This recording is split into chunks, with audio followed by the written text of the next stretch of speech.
getting the roof installed. It's like they pre-cut the metal. I thought they were coming with a truck to cut it here, but no, they didn't need to.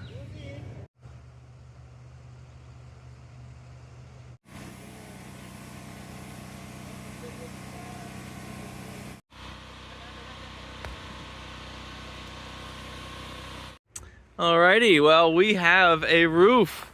Thank goodness, this is great. I'm so excited. So I want to give you a little bit more detailed tour of this and talk about some of the things I noticed as they were building it to kind of give you an idea of how it was built. So the rest of this might be a little boring if you're not into the technical stuff, so feel free to tune away if you're not. So they did leave a couple of extra pieces. Whether or not we can store this super long one is a question. The reason they do that is because if a tree falls down and lands on one of them, you can actually, each one of these is basically, that's a piece, right? So like, that's a piece. And the way it's assembled is that rib is basically the one over here and the one over here are crimped together with this special tool, which you would have seen, I think, in one of the clips that I took. And that special tool kind of runs up the seam. It walks up and squishes it into place. If you look, let me see if I can zoom in. Yeah. So if you look close, you might be able to see, it's not like a perfect thing. It's kind of mushed together. You also see there's a couple that my roof isn't 100% flat. But you compare that to like this one. So it's all that tool is mashing it together. And then the other part of that is on the, so for a particular one that has the lip coming up and going over, on the opposite side of it, there are these clips that attach, I didn't see how they attach to the metal, but they somehow clip on, and then they get nailed into the, it's not called subfloor, whatever the wood is that's on the roof. They get nailed into that. So that's actually keeping it in place on the one side, and then the opposite side is being kept in place by the fact that it's joined to the other one, which also happens to have an anchor clip at that same spot. Now here's the other side, and you can see the boot that was added. And I think that is just caulked on top. I'm going to get up there in a second with a ladder. Okay, so there's the boot, and you can see there's a bunch of screws in there that are keeping it down. The top and side, and I'm assuming the other side, are heavily caulked to create the waterproof seal, but it doesn't go under the metal or anything like that. I kind of thought it did.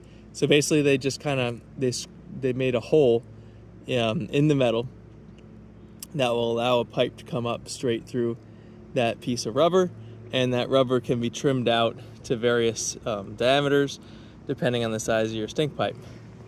Now the other thing to note while we're up here, remember I was talking about that thing that crimps the wood together? Now if I can get this to focus right, it might be too bright out. So you can kind of see on this side, it's hard to get it to focus, but this whole rib has a bunch of scratches on it. And where you see the silver coming through, so that's steel. This is a steel roof. So each one of those spots is a potential for rust.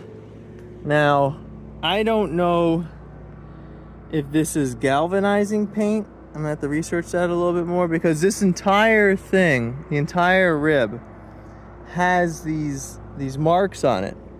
And that's all, rust potential.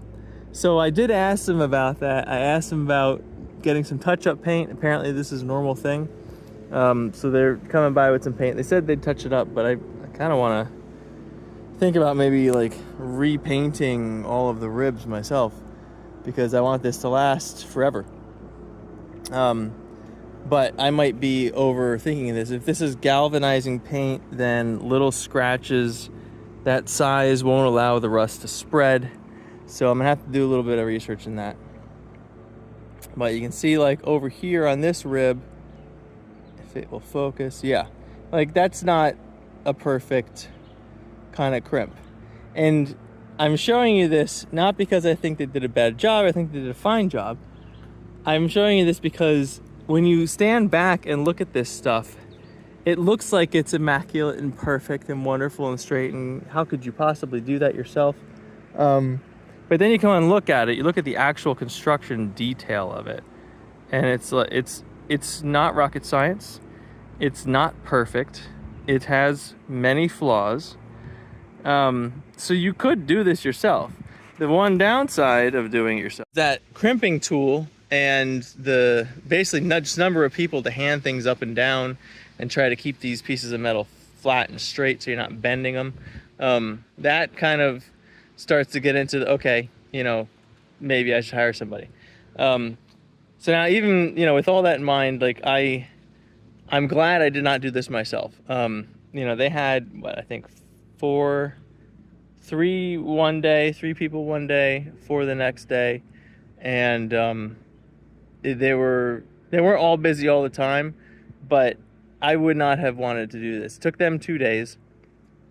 They had several special pieces of tooling for not just the crimping, but then also for making the cut lines, which actually, let me show you that too.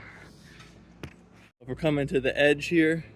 So we got, this is the drip edge, and that was kind of nailed down, so it's underneath the roofing. So this was a piece of edge of the metal that they had cut. Originally it was flat, and they used a special crimping tool or whatever to pull this in and make it nice and even, and, you know, wrap down the whole thing. So it's basically just wrapped metal that comes over this.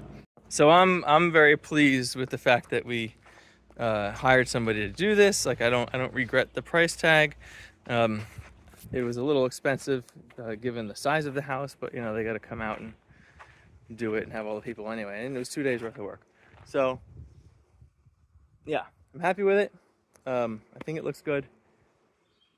He's gonna come take a look at the scuffs to see if he needs to do touch up on them. And hopefully I'll get an extra can of paint at the end of it. And yeah, that's the roof. We have a roof. It's not gonna rain on us. We don't have to deal with that stupid tarp anymore. Thank God. Okay, next big project coming up is electrical. We're gonna be doing trenching next week. I already reserved the excavator, and we're getting a big pile of sand delivered so that I can fill in the trench and all that kind of thing. So can't wait for that. We're getting somewhere. There's gonna be stuff here that actually works. It's great. All right, see ya.